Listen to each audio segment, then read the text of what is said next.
ನನ್ನ ದಿನಚರಿ ಏನಿರುತ್ತೆ ಅಂದರೆ ಸಿಂಪಲ್ಲಾಗಿ ಹೇಳ್ತೀನಿ. ಸೊ ನಾನು ಬೆಂಗಳೂರಿಗೆ ಬಂದು ಒಂದು 9 ವರ್ಷ ಆಯಿತು ಅಂತ. ಬಟ್ ಈ ಆಶ್ರಮ ಕಟ್ಟಬೇಕು ಅಥವಾ ನಾನು ಆಧ್ಯಾತ್ಮಿಕವಾಗಿ ತೊಡಗಿಕೊಳ್ಬೇಕು ಅಥವಾ ನನ್ನ ಬದುಕಿಂಥದ್ದೇನೋ ಇದೆ ಅಂತ ನಾನು ಖಂಡಿತ ಯಾವತ್ತೂ ಅಂದುಕೊಂಡಿದ್ದೇ ಇಲ್ಲ.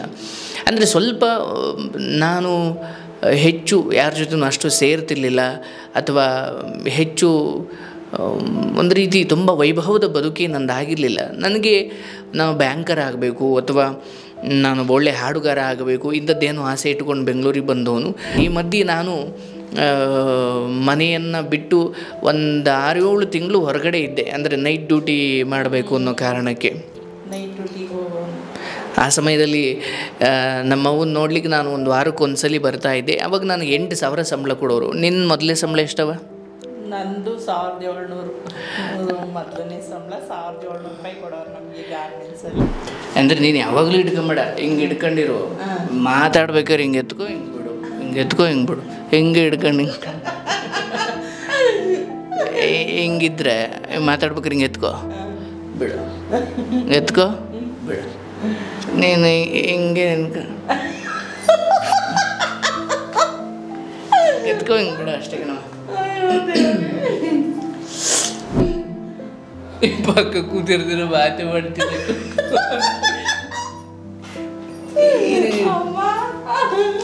ನಾನು ಅದಕ್ಕೆ ಬರ್ಕೊಂಬೇರೆ ಬಂದಿದ್ದೀನಿ.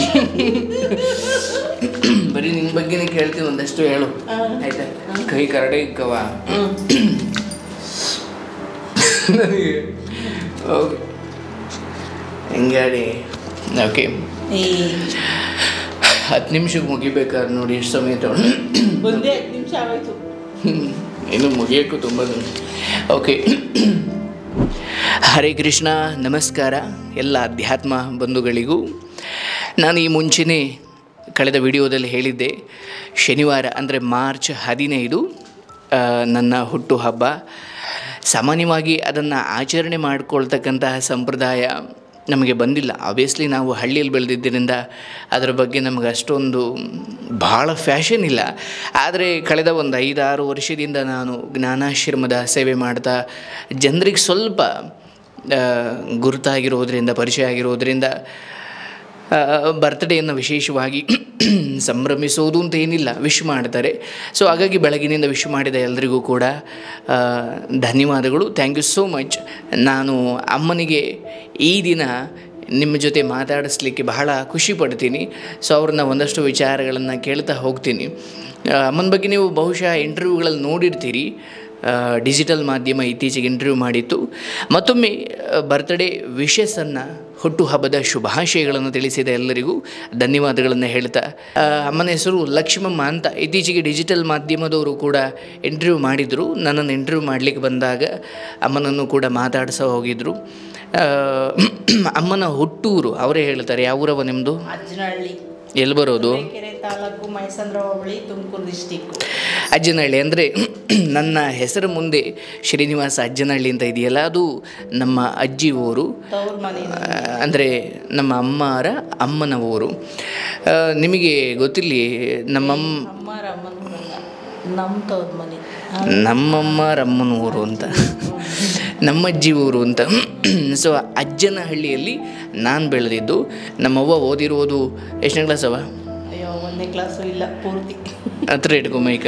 1ನೇ ಕ್ಲಾಸು ಇಲ್ಲ, 1ನೇ ಕ್ಲಾಸು ಓದಿಲ್ಲ ಅಂತ. ಯಾವುದೇ ಅಕ್ಷರಗಳನ್ನು ಓದಲಿಕ್ಕೆ ಬರೋಲ್ಲ. ಬಟ್ ಭಾಳ ಕಷ್ಟಪಟ್ಟು ಸೈನ್ ಹಾಕೋದನ್ನು ಕಲಿಸಿದ್ದೀವಿ.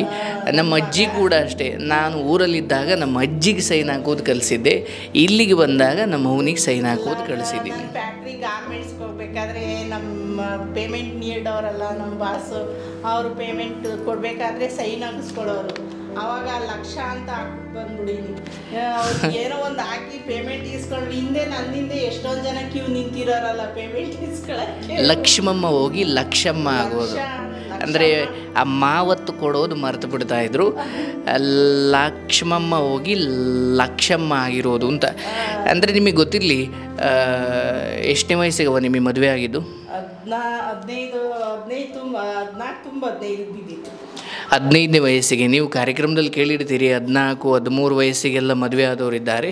ಸೊ ಅದರಲ್ಲಿ ನಮ್ಮವ್ವ ಕೂಡ 15 ವಯಸ್ಸಿಗೆ ಮದುವೆ ಆಗಿದ್ದು. ನಿಮಗೆ ಗೊತ್ತಿರಲಿ, ಅವ್ರಿಗೊಮ್ಮೆ ಹಾವು ಕಚ್ಚಿತ್ತು. ಅದೇನು ಕತೆ?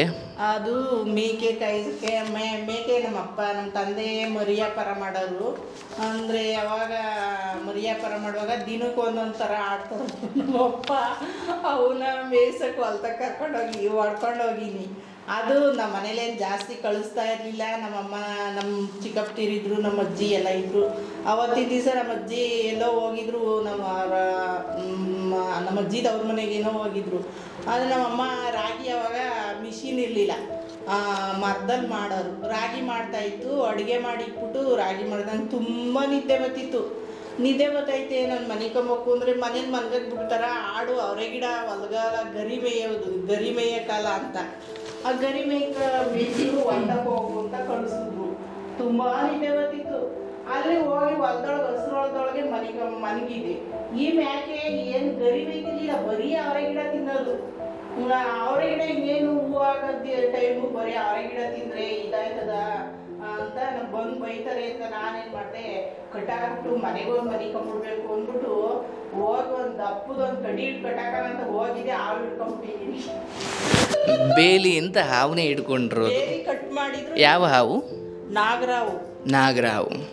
ಅದು ಇಷ್ಟು ದಪ್ಪ ಐತೆ. ನಾನು ದಪ್ಪ ಕಡ್ಡಿ ಕಟ್ಟಾಕ್ಬೇಕು, ಇನ್ನು ಕಿತ್ಕೋಬಾರ್ದು. ನಾನು ಹೋಗಿ ಮನೆಗಿದ್ದು ಬರ್ಬೇಕು. ಮನೆಗೆ ಹೋಗಿ ಊಟ ಮಾಡಿಕೊಂಡು ಹೊಟ್ಟೆ ಹಸಿತಾ ಇತ್ತು. ಊಟ ಮಾಡ್ಕೊಂಡು ನಮ್ಮಮ್ಮ ಬೆಂಡೆಕಾಯಿ ಸಾಂಬಾರು ಮಾಡಿ ಮುದ್ದೆ ಮಾಡಿತ್ತು. ಊಟ ಮಾಡೋಣ ರಾಗಿ ಮಾಡ್ತಾಯಿದ್ದೀನಿ, ಹೋಗಿ ಮೇಕೆ ತಕ್ಕೆ ಅಂತ ಕಳಿಸಿತ್ತು ನಮ್ಮಮ್ಮ. ಯಾವರೇ ಹೋಗೋರು ಯಾವಾಗಲೂ ಕಳಿಸ್ತಾ ಇರಲಿಲ್ಲ. ಅವತ್ತು ನನ್ನ ಕಳಿಸಿದ್ರು, ನನ್ನ ತಮ್ಮದಿರು ಇನ್ನೂ ಚಿಕ್ಕವರು. ಅವಾಗ ಹೋಗಿ ಕಟ್ಟಾಕ್ಬಿಟ್ಟು ಮನೆಗೆ ಹೋಗಿ ಮನಿಕೊಂಬೇಕು ನಾನು ಅಂದ್ಬಿಟ್ಟು ಹೋಗಿ ಹಾವೇ ಹಿಡ್ಕೊಂಬಿಟ್ಟಿನಿ. ಹಾವು ರಾಸ ಹಾಕ್ಬಿಡ್ತಾರ, ನಾಗರಾವು ಕಚ್ಕೊಂಬಿಡ್ತು ಕೈಗೆ. ಹಿಂಗೆ ಹೇಳಿದ್ರೆ ನನ್ನ ಉದ್ದಕ್ಕೂ ಬಂದ್ಬಿಡ್ತು. ಬಂದಿದ ತಕ್ಷಣ ನಾನೇನು ಮಾಡಿದೆ, ಹಿಂಗೆ ಒದ್ರೆ ಹಿಂದಕ್ಕೆ ಹೋಗಿ ಹಂಗೆ ನಿಂತಿತ್ತು. ಹೆಂಗೆ ಕಡ್ದಿತ್ತು ಹಂಗೆ ನಿಂತಿತ್ತು. ನಾನು ನಮ್ಮ ಚಿಕ್ಕಪ್ಪರು ನಮ್ಮ ಎಣ್ಣೆ ಅಂತಂದರು. ಅವರು ಗದ್ದೆ ಉಟ್ಬಿಟ್ಟು ಅಲ್ಲಿ ದನ ಕಟ್ಟಾಕೊಂಡು ನಿಂತಿದ್ರು. ನಮ್ಮದು ಈಶ್ವರನ ದೇವಸ್ಥಾನ ಅಂತ ಇದೆ, ಆ ಕಡೆಗೆ ಓಡ್ತಾ ಇದ್ದೀನಿ. ಹಾವು ಕಚ್ಚಿಬಿಡ್ತು ಅಂತ. ಆವಾಗ ಹಾವು ಕಚ್ಚಿಬಿಡ್ತು ಅಂತ ಅಲ್ಲಿ ಏನು ಹಾವು ಕಚ್ಚಿತು ಅಂತ ಹಿಂಗೆ ಓಡೈತೈತಲ್ಲ ಹುಡುಗಿ ಅಂತ ಓಡಿ ಬಂದರು. ಆವಾಗಿನ್ನ ಎಷ್ಟು ನನಗೆ 11 ವರ್ಷ 12 ವರ್ಷ ನನಗೆ. ಆವಾಗ ಓಡೋಯ್ತಾ ಇದ್ದೆ ಈಶ್ವರನ ದೇವಸ್ಥಾನದ ಕಡೆಗೆ. ಆವಾಗ ಅವರು ಬಟ್ಟೆ ಎಲ್ಲ ಬಿಚ್ಚಿದರು. ಓಡ್ ಬಂದು ರಕ್ತ ಸುರಿತೈತೆ. ಆದರೂ ಆಸಕ್ತಿ ಕಿತ್ಬಿಡ್ತು ಕೈನ. ಆಮೇಲೆ ಓಡ್ ಬಂದು ಹಿಡ್ಕೊಂಡು ಏನಾಯ್ತು ಅಂದ್ಬಿಟ್ಟು ಅದು ಹಾವು ಕಚ್ಚಿತು ಅಂತ ಕೇಳಿಕ್ಕೆ ಆವಾಗ ನಮ್ಮ ಚಿಕ್ಕಪ್ಪ ಸೊಂಟದಲ್ಲಿ ಉರ್ದಾರ ಹಾಕಿರ್ತಾರಲ್ಲ ಅದನ್ನು ಕಿತ್ಬಿಟ್ಟು ಭದ್ರಾಗಿ ಬಿಗಿದ್ರು. ಮನೆ ತಗ ಬಂದಾಗ ಒಂದು ಕೋಳಿ ಕೊಟ್ಟರು. ಅದು ಹಿಂಗೆ ವಿಷ ಎಲ್ಲ ಎಳ್ಕೊಂಬಿಡ್ತು. ಮೊಟ್ಟೆ ಇಕ್ಕ ಜಾಗ ಇರ್ತದಲ್ಲ ಆ ಕಡೆಯಿಂದ ಕೊಡಬೇಕು. ಯಾಕೆ ಹೇಳ್ತೀನಿ ಅಂದರೆ, ಯಾರಾದರೂ ಆ ಥರ ಇದ್ದರೆ ಹಳ್ಳಿ ಕಡೆ ಇರ್ತವೆ ಕೋಳಿಗಳು, ಎಮರ್ಜೆನ್ಸಿ ಅಂದರೆ ಕೊಡ್ತೀರಾ ಅಂತ ಹೇಳ್ತಾ ಇದ್ದೀನಿ. ಹಂಗೆ ಆ ಕಡೆಯಿಂದ ಕೊಟ್ಟರು. ಒಂದು ಕೋಳಿ ಸಾಯಿತು. ನಮ್ಮೂರಲ್ಲಿ ಎಷ್ಟು ಜನ ಅವರು ಅಷ್ಟು ಜನದ ಕೈಲೂ ಕೋಳಿನೇ. ಆವಾಗ ಕೋಳಿ ಕೊಟ್ಟಾಗ ವಿಷ ಎಲ್ಲ ಎಳ್ಕೊಂಡು 12 ಕೋಳಿ ಸತ್ತೋಯ್ತು. 13ನೇ ಕೋಳಿ ಉಳ್ಕೊದ್ದು. ಆವಾಗ ಆವಾಡಗರು ಅಂತ ಅವ್ರೆ ಕಲ್ಲೂರು ನಮ್ಮೂರ ಪಕ್ಕ. ಆ ಕಲ್ಲೂರಿಂದ ಆವಾಡಗರನ್ನ ಕರ್ಕೊಂಬಂದು, ನಾನು ಒಬ್ಬಳೇ ಇರೋದ್ರಿಂದ ನಮ್ಮ ತಂಗಿ ತೀರೋಗಿ ಒಂದು 6-7 ತಿಂಗಳು ಆಗಿತ್ತು. ಅವಾಗ ಈ ಹುಡುಗಿಗೂ ಹಿಂಗೆ ಆಗ್ಬಿಡ್ತಲ್ಲ ಅಂತ ಊರ ಜನೆಲ್ಲ ತುಂಬ್ಕೊಂಬಿಟ್ಟಿದ್ರು. ಇದು ಅಂದರೆ ನಮಗೆ ಅವಾಗೆಲ್ಲ ಕೇಳಿವೋ ಹಿಂಗೆ ನಿಮ್ಮವಂಗೆ ಹಾವು ಕಡ್ದಿತ್ತು ಅಂತ ಹೇಳೋರು. ಇಲ್ಲಿ ನಾನು ಹುಟ್ಟಿ ಬೆಳೆದಂಥ ಊರು ಅಜ್ಜನಹಳ್ಳಿ ಬಗ್ಗೆ ಹೇಳಬೇಕು ಅಂದರೆ, ನಾನು 1ನೇ ಕ್ಲಾಸಿಂದ 10ನೇ ಕ್ಲಾಸ್ವರೆಗೂ ಓದಿದ್ದು ಅಜ್ಜನಹಳ್ಳಿ ಗೌರ್ಮೆಂಟ್ ಸ್ಕೂಲಲ್ಲಿ, ಸರ್ಕಾರಿ ಪ್ರೌಢಶಾಲೆ ಅಜ್ಜನಹಳ್ಳಿ. ನಾವು PUC ಓದಬೇಕು ಅಂದಾಗ ಕಲ್ಲೂರು ಕ್ರಾಸ್ ಹೋಗಬೇಕಿತ್ತು, ಇಲ್ಲ ಮಾಯಸಂದ್ರ ಅಥವಾ ಇಲ್ಲ ತುರುವೇಕೆರೆ ಅಥವಾ ಕಲ್ಲೂರು. ಸೊ ನಾವು ಹೋಗಿದ್ದು ಕಲ್ಲೂರು ಕ್ರಾಸ್, ಮತ್ತಿಘಟ್ಟ ಕಾಲೇಜು ಅಂತ. ಭಾಳ ಒಳ್ಳೆ ಕಾಲೇಜು. ಇವತ್ತಿಗೂ ಕೂಡ ಆ ಕಾಲೇಜು ಬಗ್ಗೆ ಎಂಥ ಒಳ್ಳೆ ಹೆಸರಿದೆ ಆ ಸುತ್ತಮುತ್ತ ಹೋಬಳಿಯಲ್ಲಿ ಅಥವಾ ಸುತ್ತಮುತ್ತ ಊರುಗಳಲ್ಲಿ. ಅಂದರೆ ನಾವೀಗಲೂ ಕೂಡ ಯಾವುದಾದ್ರೂ ಹುಡುಗರು 10ನೇ ಕ್ಲಾಸ್ ಮುಗಿಸಿದ್ರೆ ನಮ್ಮ ಊರ ಕಡೆಯವರು, ಅಲ್ಲಿಗೆ ಹೋಗ್ರಪ್ಪ. ಯಾಕೆ ಸರ್ಕಾರಿ ಕಾಲೇಜು ಅಂತ ಹೆಸರಿಗಷ್ಟೇ, ಆದರೆ ಭಾಳ ಒಳ್ಳೆಯ ಫ್ಯಾಕಲ್ಟೀಸ್ ಅಂದರೆ ಶಿಕ್ಷಕರಿಂದ ಹಿಡಿದು ಸೌಲಭ್ಯಗಳಿಂದ ಹಿಡಿದು ಭಾಳ ಒಳ್ಳೆಯ ಕಾಲೇಜು. ನಿಮಗೆ ಗೊತ್ತಿರಲಿ, ಅಲ್ಲಿ ನಮ್ಮನ್ನು ಭಾಳ ಪ್ರೀತಿಯಿಂದ ನೋಡಿಕೊಂಡ್ರೆ ನಾವು ಊಟ ತಂದಿಲ್ಲ ಅಂದರೆ ಊಟ ತಂದು ಕೊಡೋರು, ಮೇಷ್ಟ್ರುಗಳು ಅವ್ರು ತಂದಿದ್ದ ಊಟನ ನಮಗೆ ಕೊಡೋರು. ಸೊ ಅಷ್ಟು ಯಾವಾಗಲೂ ಸ್ಮರಿಸೋಕೆ ಇಷ್ಟಪಡ್ತೀನಿ. ಮತ್ತು ಅಜ್ಜನಹಳ್ಳಿಗೆ ನನ್ನನ್ನು ಕರ್ಕೊಂಡೋಗಿದ್ದು ಎಷ್ಟು ವಯಸ್ಸಲ್ಲವ? 10 ತಿಂಗಳಲ್ಲಿ ಕರ್ಕೊಂಡೋಗಿದ್ದು. ಅಂದರೆ ನಾನು 1 ವರ್ಷ ಅಥವಾ 9 ತಿಂಗಳು ಮಗುವಿನಲ್ಲಿ ಅಜ್ಜನಹಳ್ಳಿಗೆ ನಮ್ಮ ಅಜ್ಜಿ ತಾತ ಕರ್ಕೊಂಡು ಹೋಗಿದ್ದು. ಆಲ್ಮೋಸ್ಟ್ PUC ವರೆಗೂ ಕೂಡ ನಾನು ಅಲ್ಲೇ ಇದ್ದು. ಆಮೇಲೆ ಬೆಂಗಳೂರಿಗೆ ಬಂದಿದ್ದು. ಆ ಸಮಯದಲ್ಲಿ ನಮ್ಮವ್ವ ಬಾಡಿಗೆ ಮನೇಲಿತ್ತು, ಒಂದು ಚಿಕ್ಕ ಬಾಡಿಗೆ ಮನೆ. ಅಂದರೆ ಪಾಪ ನೋಡಿ, ಈಗ ನಾವು ಹೇಳ್ತೀವಿ ನಮಗಿಂತ ಕಡೆಯಾಗಿ ಬದುಕಿದ ಎಷ್ಟು ಜನ ಇವತ್ತಿಗೂ ಇದ್ದಾರಲ್ವ, ಅಥವಾ ಇವತ್ತು ಬದುಕುತ್ತಾ ಇದ್ದಾರೆ. ಭೂಮಿ ಬೆಲೆ ಹೆಚ್ಚಾಗ್ತಾ ಹೋಗುತ್ತೆ. ಅವತ್ತು ನಮ್ಮವ್ವ ಸೈಟ್ ತಗೊಂಡಿದ್ದಕ್ಕೆ ಇವತ್ತು ಜಾಗ ಅಥವಾ ಮನೆ ಕಟ್ಟಲಿಕ್ಕೆ ಸಾಧ್ಯವಾಯಿತು. ಸೊ ನಾನು ಬೆಂಗಳೂರಿಗೆ ಬಂದು ಒಂದು 9 ವರ್ಷ ಆಯಿತು ಅಂತ. ಬಟ್ ಈ ಆಶ್ರಮ ಕಟ್ಟಬೇಕು ಅಥವಾ ನಾನು ಆಧ್ಯಾತ್ಮಿಕವಾಗಿ ತೊಡಗಿಕೊಳ್ಬೇಕು ಅಥವಾ ನನ್ನ ಬದುಕಿಂಥದ್ದೇನೋ ಇದೆ ಅಂತ ನಾನು ಖಂಡಿತ ಯಾವತ್ತೂ ಅಂದುಕೊಂಡಿದ್ದೇ ಇಲ್ಲ. ಅಂದರೆ ಸ್ವಲ್ಪ ನಾನು ಹೆಚ್ಚು ಯಾರ ಜೊತೆನೂ ಅಷ್ಟು ಸೇರ್ತಿರ್ಲಿಲ್ಲ, ಅಥವಾ ಹೆಚ್ಚು ಒಂದು ರೀತಿ ತುಂಬ ವೈಭವದ ಬದುಕಿ ನಂದಾಗಿರಲಿಲ್ಲ. ನನಗೆ ನಾವು ಬ್ಯಾಂಕರ್ ಆಗಬೇಕು ಅಥವಾ ನಾನು ಒಳ್ಳೆ ಹಾಡುಗಾರ ಆಗಬೇಕು ಇಂಥದ್ದೇನೋ ಆಸೆ ಇಟ್ಕೊಂಡು ಬೆಂಗಳೂರಿಗೆ ಬಂದವನು. ನಾನು ಮ್ಯಾಗ್ಝಿನ್ ಆಗ್ತಾಯಿದೆ, ಅಂದರೆ ನೀವೇನು ಪೇಪರ್ ಹಾಕೋದು ಅಂತಿರಲ್ಲ, ಅದೇ ಥರ ಮ್ಯಾಗ್ಝಿನ್ ಹಾಕೋ ಕೆಲಸ, ಅಂಗಡಿಗಳಿಗೆ ಮ್ಯಾಗ್ಝಿನ್ ಹಾಕೋ ಕೆಲಸದಿಂದ ಹಿಡಿದು ಕಾಲ್ ಸೆಂಟ್ರಲ್ ಕೆಲಸದಿಂದ ಹಿಡಿದು ಆರ್ಕೆಸ್ಟ್ರಲ್ಲಿ ಹಾಡ್ಲಿಕ್ಕೆ ಹೋಗ್ತಾಯಿದ್ದೆ. ಅವಾಗೆಲ್ಲ 500 ರೂಪಾಯಿ ಕೊಟ್ಟರೆ ನಾನು ನಮ್ಮ ಅವ್ವಂಗೆ ತಂದು ಕೊಡ್ತಾಯಿದ್ದೆ. 500 ರೂಪಾಯಿ ಕೊಡ್ತೀನಿ ಅಂತ ಕರ್ಕೊಂಡು ಹೋಗಿ ಒಂದು 200 ರೂಪಾಯಿ ಕೊಡೋರು. ಅದು ಹಾಡಿಸ್ತಾನೂ ಇರಲಿಲ್ಲ, ಬರೀ ಲೋಡ್ ಮಾಡೋದು ಅನ್ಲೋಡ್ ಮಾಡೋದು. ಆ ಸ್ಪೀಕರ್ಗಳನ್ನೆಲ್ಲ ಮಧ್ಯರಾತ್ರಿ ಆರ್ಕೆಸ್ಟ್ರಾ ಮುಗಿದಾದ್ಮೇಲೆ ಟೆಂಪೋಗಿಡೋದು, ಮತ್ತು ಆ ಜಾಗಕ್ಕೆ ಸ್ಪಾಟ್ಗೆ ಹೋದ್ಮೇಲೆ ಟೆಂಪದಿಂದ ಕೆಳಕ್ಕೆ ತೆಗೆದಿಡೋದು, ಇದೇ ಕೆಲಸ ಮಾಡ್ತಿದ್ದೆ. ಬಟ್ ನನಗೆ ಭಾಳ ಖುಷಿ ಇದೆ. ಈ ಮಧ್ಯೆ ನಾನು ಮನೆಯನ್ನು ಬಿಟ್ಟು ಒಂದು 6-7 ತಿಂಗಳು ಹೊರಗಡೆ ಇದ್ದೆ, ಅಂದರೆ ನೈಟ್ ಡ್ಯೂಟಿ ಮಾಡಬೇಕು ಅನ್ನೋ ಕಾರಣಕ್ಕೆ. ಆ ಸಮಯದಲ್ಲಿ ನಮ್ಮವ್ವನ್ನ ನೋಡ್ಲಿಕ್ಕೆ ನಾನು ಒಂದು ವಾರಕ್ಕೆ ಒಂದ್ಸಲಿ ಬರ್ತಾಯಿದ್ದೆ. ಅವಾಗ ನನಗೆ 8,000 ಸಂಬಳ ಕೊಡೋರು. ನಿನ್ನ ಮೊದಲೇ ಸಂಬಳ ಎಷ್ಟವ? ನಂದು 1,700 ಮೊದಲನೇ ಸಂಬಳ 1,700 ರೂಪಾಯಿ ಕೊಡೋರು ನಮಗೆ ಗಾರ್ಮೆಂಟ್ಸಲ್ಲಿ. ನೋಡಿ, ನಮ್ಮವ್ವನ ಮೊದಲನೇ ಸಂಬಳ 1,700. ನನಗೆ ಫಸ್ಟ್ PUC ಆದಮೇಲೆ ಈ ದಸರಾ ರಜನೂ ಬೇಸಿಗೆ ರಜನೂ ಕೊಟ್ಟಿದ್ದರು. ಆಗ ನಾನು ಬಂದು ಗಾರ್ಮೆಂಟ್ಸಲ್ಲಿ, ಪಾಪ ಅವರು ಒತ್ತಾಯ ಏನು ಮಾಡ್ತಿರಲಿಲ್ಲ, ಏನೋ ಒಂಚೂರು ಅನುಭವ ಆಗಲಿ ಅಂತ ಗಾರ್ಮೆಂಟ್ಸಿಗೆ ಸೇರಿಸಿದ್ರು. ಅಲ್ಲಿ ಕೊಟ್ಟಿದ್ದು 3,000 ಸಂಬಳ ಒಂದು ತಿಂಗಳಿಗೆ.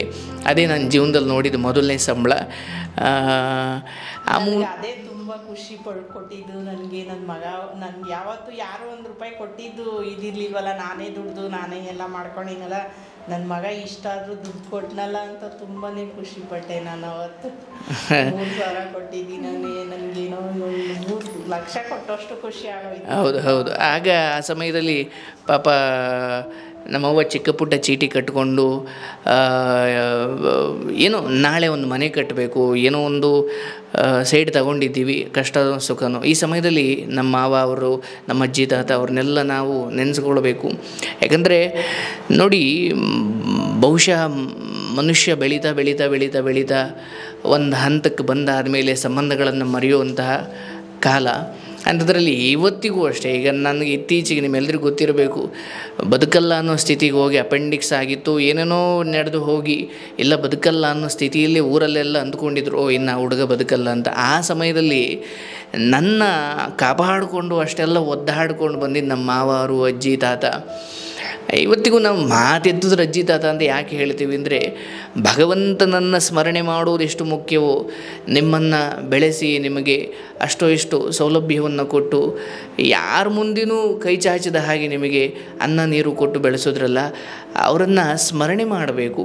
ಹಾಗಾಗಿ ನಾನು ಯಾವಾಗಲೂ ಹೇಳ್ತೀನಿ, ನಿಮಗೆ ವಿಷಯ ಗೊತ್ತಿರಲಿ, ನಾನು ಏನು 9 ತಿಂಗಳಿಗೆ ನನ್ನನ್ನು ಊರಿಗೆ ಕರ್ಕೊಂಡು ಹೋದ್ರಲ್ಲ ನಮ್ಮ ಅಜ್ಜಿ ತಾತ, ಇಲ್ಲಿ ಅಮ್ಮನಿಗೆ ಕಷ್ಟ ಆಗುತ್ತೆ, ಕೆಲಸಕ್ಕೆ ಹೋಗಿ ನಾನು ನೋಡ್ಕೊಳ್ಳೋಕ್ಕಾಗಲ್ಲ ಅಂತ ನನ್ನನ್ನು ಏನು ಊರಿಗೆ ಕರ್ಕೊಂಡು ಹೋದ್ರಲ್ಲ, ಅದು ಹೆಂಗೆ ಅನಿಸ್ಬಿಡ್ತು ಅಂದರೆ, ನಾನು 1ನೇ ಕ್ಲಾಸ್ 2ನೇ ಕ್ಲಾಸ್ 3ನೇ ಕ್ಲಾಸ್ ಅಪ್ ಟು ಒಂದು 5ನೇ ಕ್ಲಾಸಿಗೆ ಬರೋವರೆಗೂ ಇವ್ರು ನಮ್ಮ ಅವ್ವ ಅನ್ನೋದೇ ನಮಗೆ ಗೊತ್ತಿರಲಿಲ್ಲ. ಏನಾದರೂ ಊರಿಗೆ ಬಂದರೆ ನಾನು ನೋಡಲಿಕ್ಕೆ ನಮ್ಮ ಅಜ್ಜಿ ಹತ್ರ ಓಡೋಗ್ಬಿಡಿ ನಾನು. ಯಾರು ಬಂದ ನೋಡು ನಾನು ನನಗೆ ಅವಾಗ ಏನಪ್ಪ ಮಾಡೋದಿರೋದು ಮಗ ಹಿಂಗಂತಾನೆ ಅಂತ ನನಗೊಂದು ಸ್ವಲ್ಪ ಮನಸ್ಸಿಗೆ ಬೇಜಾರಾಗೋದು. ಅಯ್ಯೋ ಏನಾಗಲ್ಲ ಸುಮ್ಮನೆ ದೊಡ್ಡವನಾಯ್ತಾ ಸರೋಯ್ತದೆ ಅನ್ನೋದು ನಮ್ಮ ಅಮ್ಮ. ಹೌದು, ನಂಗೆ ನೆನಪಿದೆ. ಅಂದರೆ ಬಂದರೆ ಇವ್ರು ನೋಡ್ಲಿಕ್ಕೆ ಬರೋರಲ್ಲ ಪಾಪ, ಅವಾಗೆಲ್ಲ ನನಗೆ ಇವ್ರು ನಮ್ಮವ್ವ ಅವ್ರ ಹತ್ರ ಹೋಗಬೇಕು ಅಂತ ಏನು ನಮ್ಗೆ ಅವ್ವ ಅನ್ನೋದೇ ಗೊತ್ತಿಲ್ಲ. ಯಾಕಂದರೆ ಅಂದರೆ ಹಾಗೆ ನೀವು ಒಂದು ಸಿಂಹದ ಮರಿ ಭಾಳ ಚಿಕ್ಕ ಮರಿ ಇದ್ದಾಗಲಿ ತಗೊಂಡು ಬಂದು ಕುರಿ ಮಧ್ಯೆ ಬದುಕಿಸಿದ್ರೆ ಸಾಕಿದ್ರೆ ಆ ಸಿಂಹ ಅಂದ್ಕೊಳ್ಳುತ್ತೆ ನಾನು ಕುರಿ ಅಂತ. ಹಾಗೆ ಭಾಳ ಚಿಕ್ಕ ಹುಡುಗನಲ್ಲಿ ತಗೊಂಡೋಗಿ ಅಜ್ಜಿ ತಾತರ ಹತ್ರ ಬಿಟ್ಟಾಗ ಓ ಅವರೇ ಅಪ್ಪ ಅಮ್ಮ ಏನೋ ಅನ್ನೋ ಭಾವನೆ. ಇವನ್ ನಾನು ಅವ್ರನ್ನ ಅವ್ವ ಅಣ್ಣ ಅಂತಲೇ ಕರೀತಾ ಇದ್ದೆ. ಒಂದು ಹಂತ ಆಗ್ತಾ ಓಹೋ ಇದರ ವ್ಯತ್ಯಾಸ ಏನು ಅಂತ ಪಾಪ ನಾನು ಆಮೇಲೆ ನಮ್ಮ ಅವ್ವನ್ನ ಮಾತಾಡ್ಸೋ 7ನೇ ಕ್ಲಾಸ್ ಆದಮೇಲೆ ನಾನು ಊರ ಕಡೆ ಹೋದರೆ ನಾನು ಬರ್ತೀನಿ ರಜಕ್ಕೆ. ಅದು ಅವ್ವ ಅಂತಿರ್ಲಿಲ್ಲ, ನಾನು ರಜಕ್ಕೆ ಬರ್ತೀನಿ ಅವನು. ಅವಾಗ ನಂಗೊಂಥರ ಖುಷಿ, ನಾನು ಕರ್ಕೊಂಡೋಗ್ತೀನಿ ಸ್ಕೂಲ್ಗೆ ಸ್ಟಾರ್ಟ್ ಆಗೋವರೆಗೂ ಮಡಿಕತ್ತೀನಿ ಅಂತ ನಮ್ಮ ಅಮ್ಮಂಗೆ ಹೇಳಿದ್ರೆ ಬಂದ್ಬಿಡೋನು. ನಾನು ಹೋಗೋನವರೆಗೂ ಅವನು ಹೋಯ್ತಾ ಇರಲಿಲ್ಲ. ಅವ್ನು ಎಷ್ಟು ದಿನ ಇದ್ದರೂ ನನಗೆ ಒಂಥರ ನನ್ನ ಕೆಲಸದಿಂದ ಅದು ಬಿಟ್ಟರೆ ಸಾಕು ಬಂದು ಮನೆ ಬೀಳ್ತೀನಿ. ಏನೋ ಒಂದು ತರಕಾರಿ ಇಲ್ಲ ಅಂದರು ಅಯ್ಯೋ ನನ್ನ ಮಗ ಬಿಟ್ಟು ಬಂದಿದ್ದೀನಿ. ನಮ್ಮ ಬೇಬಿ ಸಿಟ್ಟಿಂಗ್ ಹೋಗಿ ಕೇಳೀನಿ, ನನ್ನ ಮಗನ ಕರ್ಕೊಂಬರ್ತೀನಿ ಎಷ್ಟು ವರ್ಷ ಅಂತಂದರು. ಆಲೆ 14 ವರ್ಷ ಅಂದರೆ ಮಗಳನ್ನ ಆಟ ಆಡ್ಸಕ್ಕ ಅನ್ನೋರು. ನನಗೆ ಕರ್ಕೊಂಡೋಗಕ್ಕೆ ಆಸೆ, ಈಗ ಒಬ್ಬನೇ ಇರ್ತಾನಲ್ಲ ಅಂತ. ಅಯ್ಯೋ ಹಂಗೆ ಒಬ್ಬೊಬ್ಬನ ಬಿಟ್ಟಿರ್ತಿಲ್ಲ ಅಂದರೆ ನಮ್ಮ ಅಪ್ಪ ಅಮ್ಮ ಅಷ್ಟು ಚೆನ್ನಾಗಿ ಸಾಕಿದ್ರು. ಅಂದರೆ ನೋಡಿ, ಆಗ ನಾನು PUC ಮುಗಿಸ್ಕೊಂಡ ಮೇಲೆ ಲಾಸ್ಟ್ PUC ಎಕ್ಸಾಮ್ ಮುಗಿದು ಒಂದು 2-3 ದಿನ ಊರಲ್ಲಿದ್ದೆ ಅಷ್ಟೇ. ಆಮೇಲೆ ನಾನೇ ಬಂದೆ. ಆ ಸಮಯದಲ್ಲಿ ಅಮ್ಮ ಬಾಡಿಗೆ ಮನೆ ಮಾಡ್ಕೊಂಡಿದ್ರು. ಅಂದರೆ ಇದೆಲ್ಲ ಯಾಕೆ ಹೇಳ್ತಾ ಇದ್ದೀನಿ ಅಂದರೆ, ಇವತ್ತು ನೀವೇನು ನೋಡ್ತೀರ ಒಬ್ಬ ಪ್ರಬುದ್ಧ ವ್ಯಕ್ತಿಯನ್ನು, ಅಥವಾ ಏನಿವತ್ತು ಬದುಕು ನನಗೆ ಈಗ ಒಂದು 26 ವಯಸ್ಸು, ಏನು ಈ ದಾರಿಯಲ್ಲಿ ನನಗೆ ಯಾವುದನ್ನು ಹೇಗೆ ನಿಭಾಯಿಸಬೇಕು, ಯಾರಿಗೆ ಏನು ಹೇಳಬೇಕು, ಪುಸ್ತಕ ಓದಿದ್ದು ಒಂದು ಕಡೆ ಆದರೆ ನಾನು 2nd PUC ಮುಗಿಸಿ ಊರಿಗೆ ಅಥವಾ ನನ್ನ ಅವ್ವನ ಹತ್ರ ಬೆಂಗಳೂರಿಗೆ ಬಂದಾದ ಮೇಲೆ ಅವತ್ತು ನಮ್ಮನ್ನು ತಂದೆ ಥರ ಕಾಪಾಡಿಕೊಂಡು ನಮಗೆ ಜೊತೆ ನಿಂತಿದ್ದು. ನನಗೆ ಬೆಂಗಳೂರಿಗೆ ಬರಬೇಕಾದ್ರೆ ನಮ್ಮ ಅವ್ವ ಅನ್ನೋ ಧೈರ್ಯಕ್ಕಿಂತ ನಮ್ಮ ಮಾವ ಇದ್ದಾನೆ ಅನ್ನೋ ಧೈರ್ಯ, ನಮ್ಮ ಚಿಕ್ಕ ಮಾವ ಮಲ್ಲೇಶ್ ಮಾವ ಅಂತ. ಅಂದರೆ ನಮ್ಗೆ ಯಾವುದಕ್ಕೊಂದಕ್ಕೂ ನಾವು ಮಾವನ್ನ ಅಂದರೆ ಇವಾಗ ಮಾವ ಅಂತೀವಿ ಪಾಪ, ಅವಾಗೆಲ್ಲ ಮಲ್ಲ ಅಂತ ಕರಿತಿದ್ದ ಪಾಪ ಅವರು. ಹೌದು ಈಗ ಅವ್ರ ಮಕ್ಕಳು ಮಾಮ. ಹಂಗೆ ನಿಜ ಹೇಳ್ತೀನಿ, ನನಗೆ ಊರಿಂದ ಬರಬೇಕಾದ್ರೆ ಅಥವಾ ಇವತ್ತಿಗೂ ಕೂಡ ನಮ್ಮ ಮಾವಂದಿರು ಇವು ನಮ್ಮ ಅಮ್ಮ ಇದ್ದಾರೆ ಅಂತ ಬಂದಿದ್ದಕ್ಕಿಂತ ನಮ್ಮ ಮಾವ ಅವರಿದ್ದಾರೆ ಏನೋ ಒಂದು ದಾರಿ ಆಗುತ್ತೆ ಅಂತ. ಸೊ ಅವರಿಗೆ ನಮ್ಮ ಮಾವ ಸ್ವಲ್ಪ ಗೌರ್ಮೆಂಟ್ ಜಾಬಲ್ಲಿರೋದು, ನನ್ನನ್ನು ಆ ಥರ ಗೌರ್ಮೆಂಟ್ ಜಾಬ್ಗೆ ಟ್ರೈ ಮಾಡಿಸ್ಬೇಕು ಅಂತ ಅವರು. ಯಾಕಂದರೆ ನಾನು 2nd PUCಯಲ್ಲಿ ಇಡೀ ಕಾಲೇಜಿಗೆ ಫಸ್ಟು ಡಿಸ್ಟಿಂಕ್ಷನ್ ಸ್ಟೂಡೆಂಟು. ಬಟ್ ನನ್ನ ಗಮನ ಇದ್ದಿದ್ದು ಸಿಂಗಿಂಗ್ ಕಡೆ.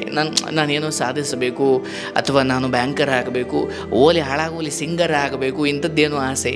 ಆದರೆ ನಮ್ಮ ಮಾವ ಹೇಳೋರು ಏನಾದರೂ ಗೌರ್ಮೆಂಟ್ ಜಾಬಿಗೆ ಟ್ರೈ ಮಾಡೋಣ ಕಣಪ್ಪ ಅಂತ. ನನಗೆ ಆ ಕಡೆ ಗಮನನೇ ಇರ್ತಿರ್ಲಿಲ್ಲ. ಸೊ ಆಮೇಲೆ ನೋಡಿ, ಅದೇ ಹೇಳ್ತೀನಿ, ನೀವು ಏನು ಆಗಬೇಕು ಅಂತ ಅಂದ್ಕೊಳ್ಳೋದಿದೆಯಲ್ಲ ಅದು ಭಾಳ ಮುಖ್ಯ. ನಿಮ್ಮ ಮನೆಯವರು ಹೇಳ್ಬೋದು ನೀನು ಇದನ್ನು ಮಾಡಪ್ಪ ಅಂತ. ಹೌದು, ಅವ್ರು ಹೇಳೋದು ಒಳ್ಳೆಯದಕ್ಕೆ. ಬಟ್ ನಾನು ಯಾವುದರಲ್ಲಿ ಅದ್ಭುತ ಅಂತ ನಾವು ಕಂಡುಕೊಳ್ಬೇಕು. ಬಟ್ ಹಾಗೆ ಕಂಡುಕೊಳ್ಳೋಕೆ ಕೆಲವೊಬ್ಬರು 30-35ವರೆಗೂ ಕಾಯಬೇಕಾಗುತ್ತೆ. ಸೊ ನನಗೆ ಅಮ್ಮನ ವಿಚಾರವಾಗಿ ಅವರು ನೋಡಿ, ಪ್ರತಿ ಸಾರಿ ಕಾರ್ಯಕ್ರಮ ನಡೆದಾಗ ರಾತ್ರಿ ಹೊತ್ತು ಏನು ಸೋಮವಾರ, ಗುರುವಾರ, ಶನಿವಾರ ಕಾರ್ಯಕ್ರಮ ನಡೆಯುತ್ತೆ, ಅವರು ಲೈವ್ ಟೈಮಲ್ಲಿ ಕೇಳಲ್ಲ. ನಾನು ಲೈವ್ ಮುಗಿಸಿ ಅಲ್ಲಿಗೆ ಹೋಗಿ ಫ್ರೆಶ್ ಅಪ್ ಆಗೋ ಟೈಮಲ್ಲಿ ಎಲ್ಲಯ್ಯ ನೀನು ಫೋನ್ ಕೊಡೆಯಾ ಅಂತ ಕೇಳ್ತಾರೆ. ಇಲ್ಲ ಕಣವ ಒಂಚೂರು ಯಾರಿಗೋ ಮೆಸೇಜ್ ಮಾಡ್ಬೇಕಣವ ಅಂದರು, ಬಿಡಲ್ಲ.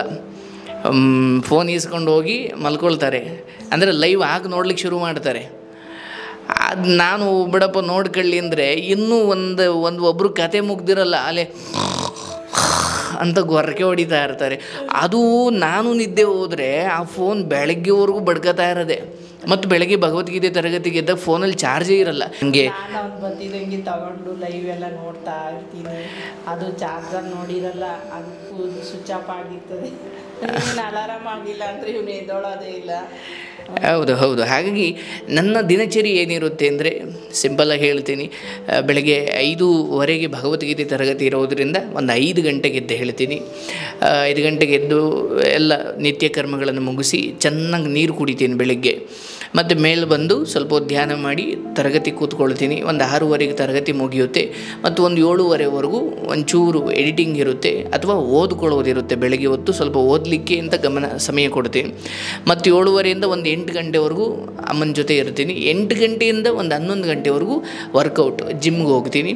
ಮತ್ತು ಒಂದು 11 ಗಂಟೆಗೆ ಬಂದರೆ 11:45 ಅಷ್ಟೊತ್ತಿಗೆ ಊಟ ಪೂಜೆ ಮಾಡಿ 11:45 ಕೌನ್ಸ್ಲಿಂಗ್ ಕೂತ್ಕೊಂಡ್ರೆ 1 ಗಂಟೆ ಅಥವಾ 2 ಗಂಟೆವರೆಗೂ ಕೌನ್ಸ್ಲಿಂಗ್ ಆಗುತ್ತೆ. ಮತ್ತೊಂದಷ್ಟು ಎಡಿಟಿಂಗ್ ಇರುತ್ತೆ.